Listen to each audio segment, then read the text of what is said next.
తెలంగాణలో లోకల్ రాజకీయం రసవత్తరంగా సాగుతోంది. మరీ ముఖ్యంగా దాదాపు 2 ఏళ్లు ఆలస్యంగా జరుగుతున్న ఈ సర్పంచ్ ఎన్నికల కోసం ఆశావాహులంతా ఎదురుచూస్తున్నారు. అంటే అతిశయోక్తి కాదు. పదవీ భామ ఎవరిని వరిస్తుందో, ఎవరు ఎలా వారి బాధ్యతలకు న్యాయం చేసి గ్రామ స్వరాజ్యాన్ని రక్తి కట్టిస్తారు అనేది అత్యంత ఉత్కంఠ రేపుతోంది.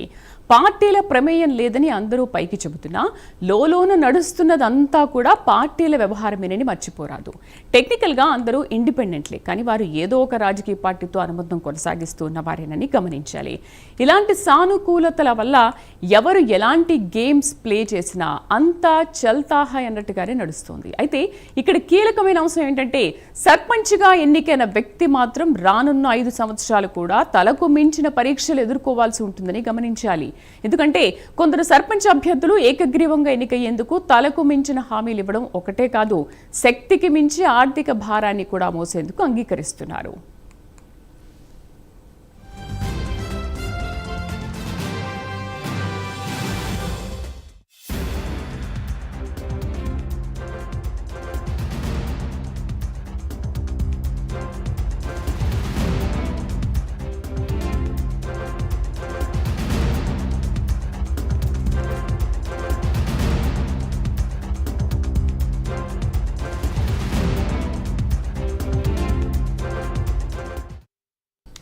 తాము పుట్టిన ఊరు జన్మభూమి అయిన గ్రామ అభివృద్ధి కోసం ఆరాటపడడం తప్పేమీ కాదు. కానీ ఆరాటంలో చాలా మంది తప్పటడుగులు వేస్తున్నారా అన్న అభిప్రాయాలకు తావిస్తోంది. ఏకగ్రీవంగా ఎన్నికయ్యేందుకు కనీసం 25 లక్షల నుంచి ₹1 కోటి మించి కూడా హామీలు గుప్పిస్తున్నారు.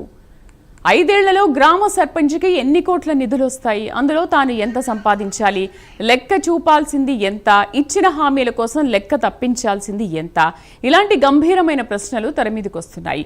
మరికొందరేమో అభ్యర్థులు తమ సొంత నిధులే ఇవ్వాల్సి ఉంటుందని, అలాంటి హామీ మేరకే ఇతర అభ్యర్థులు తప్పుకున్నారని, అందువల్ల గ్రామానికి వచ్చే ప్రభుత్వ నిధులు దారి మళ్లే అవకాశం లేదంటున్నారు. కానీ కొంతమంది సర్పంచ్లు ఇచ్చిన హామీలు చూసి వారి ఆర్థిక స్థితిగతులు పరిశీలిస్తే లక్షల రూపాయలను స్థానిక ఆలయాల అభివృద్ధి కోసం వెచ్చించే పరిస్థితి లేదన్న అభిప్రాయాలు వినిపిస్తున్నాయి.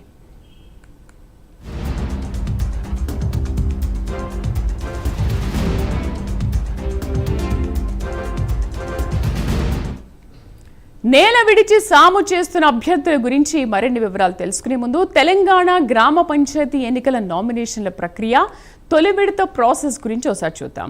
తొలి విడత సర్పంచ్ ఎన్నికల అభ్యర్థుల తుది జాబితా ఖరారైంది. గుర్తుల కేటాయింపు ప్రక్రియ మిగిలింది. ఇక గుర్తుల విషయానికి వస్తే సర్పంచ్ ఎన్నికలకు 30 గుర్తులు, వార్డు సభ్యుల ఎన్నికలకు 20 గుర్తులు కేటాయించారు.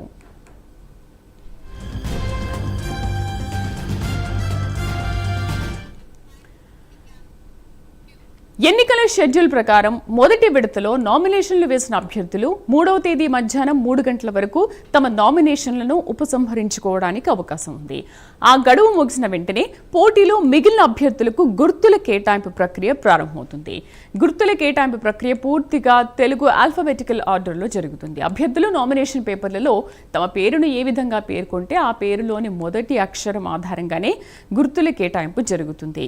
ఆ అనే అక్షరంతో మొదలైన పేర్లు, ఆ తర్వాత వరుస క్రమంలో ఇతర అక్షరాల పేర్లు ఆధారంగా ప్రయారిటీ బేస్డ్ గుర్తుల కేటాయింపు ఉంటుందని అధికారులు చెబుతున్నారు.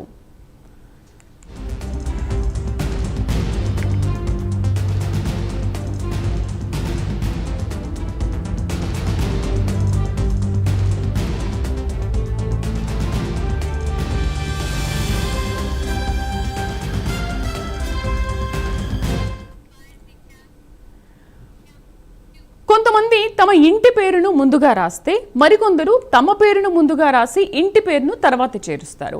అయితే ఇచ్చిన పేరులో ముందు భాగంలో ఉన్న అక్షరం ఆధారంగానే ఈ క్రమాన్ని నిర్ణయిస్తారు. అభ్యర్థులు బ్యాలెట్లో ఎన్నో క్రమ సంఖ్యలో పేరుస్తుంది. ఏ గుర్తు వస్తుందనేది తెలుసుకుని వ్యూహాత్మకంగా వ్యవహరించే అవకాశం కూడా ఉందంటున్నారు నిపుణులు. సర్పంచ్ ఎన్నికల నిర్వహణ కోసం ఎన్నికల సంఘం 30 ప్రత్యేక గుర్తుల్ని కేటాయించింది. అభ్యర్థులు ఎవరూ నచ్చకపోతే నోటా గుర్తు కూడా అందుబాటులో ఉంటుంది.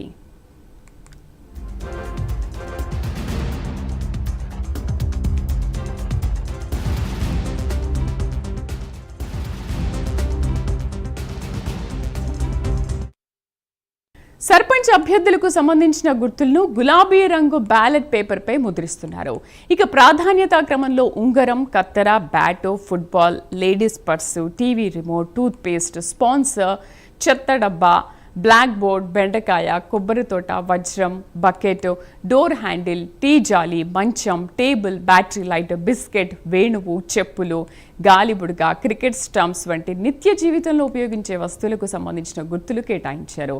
అటు వార్డు సభ్యుల ఎన్నికల కోసం 20 గుర్తులను కేటాయించారు.